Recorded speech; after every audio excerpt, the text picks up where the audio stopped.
छत्रसाल का राज्य धीरे धीरे बढ़ता गया और सारा बुंदेलखंड इनके राज्य में आ गया।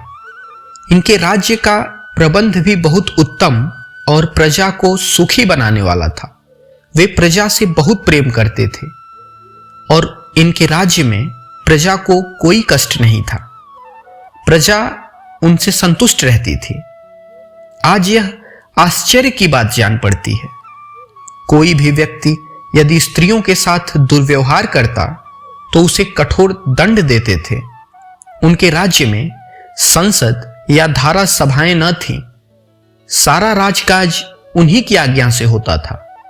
महाराज का नियम था कि प्रत्येक व्यक्ति, चाहे वह कितना ही छोटा हो, उनसे मिल सकता था। किसी प्रकार की रोक टोक न थी। इसका अनुमान किया जा सकता है कि यह कार्य कितना कठिन है। इतना बड़ा राज्य, कितने लोग मिलने आते रहे होंगे जिनकी विनती और बात छत्रसाल सुनते रहे होंगे। उनके दरबार में अनेक मंत्री भी थे जिनसे वह परामर्श किया करते थे। एक बार ये छत्रपति महाराज शिवाजी के पास भी गए। वे शिवाजी से अवस्था में छोटे थे। शिवाजी इनसे बहुत प्रेम से मिले और उन्होंने इनका बहुत सम्मान किया। उन्होंने उपदेश दिया कि वीरता से लड़ो, लालच कभी मत करना और अधर्म भी कभी मत करना। किसी धर्म या जाति से द्वेष न करना। शिवाजी की ये बातें उन्होंने सदा याद रखी। महाराज शिवाजी की भांति छत्रसाल ने भी मुगल शासकों से लड़ाई की, किंतु उन्हीं की भांति इस्लाम धर्म के प्रति कोई ऐसी बात नहीं की जो अनुचित कही जा सके। शिवाजी के बाद उन्होंने मराठों से सहायता मांगी। सिंहासन पर अब कोई बलशाली राजा नहीं रह गया था और मुगल राज के वंशजों में ही झगड़ा हो रहा था। छत्रसाल को भी इस समय अपने राज्य की रक्षा के लिए लड़ना पड़ा। छत्रसाल बूढ़े हो चले थे। वीरता और साहस ने फिर भी इनका साथ न छोड़ा था, लेकिन इस समय उन्हें सहायता की आवश्यकता आ पड़ी। इनके पुत्र भी थे, किंतु इनकी सी क्षमता उनमें नहीं थी। इसलिए उन्होंने पेशवा बाजीराव से सहायता मांगी और उन्होंने सहायता दी। महाराज छत्रसाल कविता और साहित्य के प्रेमी थे। केवल लड़ाई और तलवार के ही पुजारी नहीं थे। उनके दरबार में सदा अच्छे अच्छे कवि रहते थे और सदा उन्हें पुरस्कार मिलता रहता। पिछले भाग में कहा जा चुका है कि इन्हें केशवदास की रामचंद्रिका बहुत प्रिय थी। वह लड़ाई में भी उसे अपने साथ ले जाते थे। केशवदास थे तो बुंदेलखंड के, किंतु छत्रसाल से पहले हुए। कवियों का यह कितना सम्मान करते थे, इसका पता एक घटना से लग सकता है। भूषण कविराज शिवाजी के यहां रहते थे। वे एक बार छत्रसाल के यहां आए। जब वे छत्रसाल के महल के निकट पहुंचे, छत्रसाल बाहर आए और आगे जाकर भूषण की पालकी में अपना कंधा लगा दिया। ज्यों ही भूषण को पता लगा, वह तुरंत ही कूद पड़े। बोले, महाराज, यह आपने क्या किया? छत्रसाल ने उत्तर दिया, आप ऐसे महान कवि का सम्मान शिवाजी महाराज के यहां होता है। मैं उनकी बराबरी कैसे कर सकता हूं? मैं इसी प्रकार आपका सम्मान कर सका। शिवाजी की मृत्यु के बाद भूषण छत्रसाल के यहां अनेक बार आए।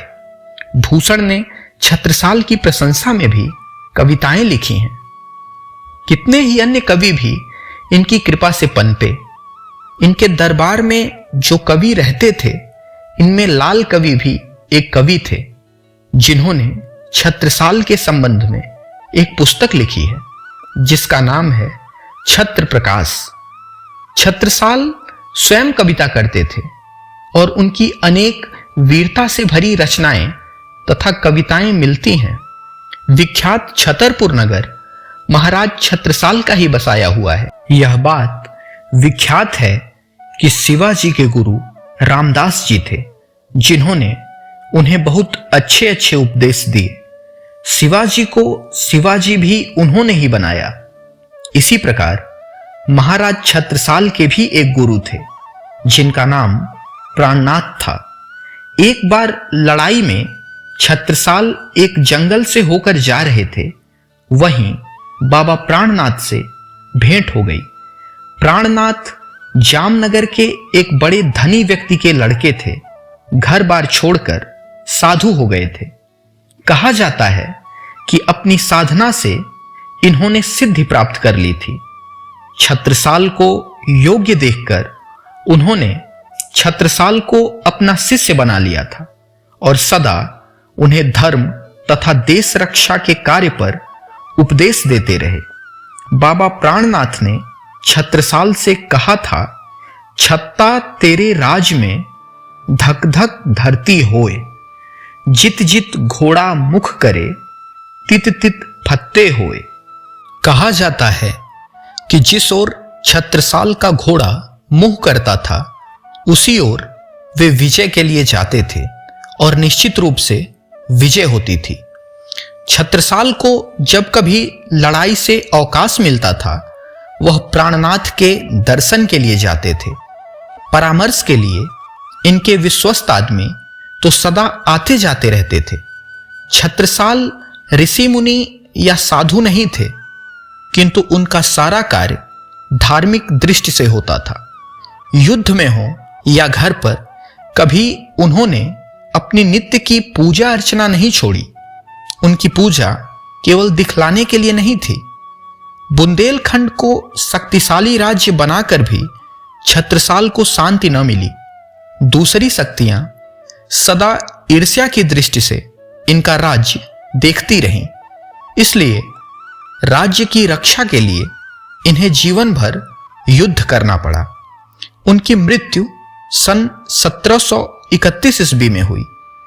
हमारे देश के महापुरुषों की माला में यह अंतिम मोती थे। इनके जैसा वीर फिर कोई नहीं हुआ जिसने अपने बाहुबल से इतना यश कमाया हो।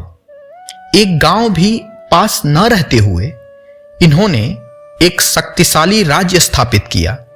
300 सिपाहियों की सेना लेकर इन्होंने युद्ध प्रारंभ किया और अंत में इनके राज्य की सेना कई हजार थी, जिनमें तोपें और घुड़सवार भी थे। ये भारत माता की वीर संतान थे जिनको हम गर्व के साथ स्मरण करते हैं।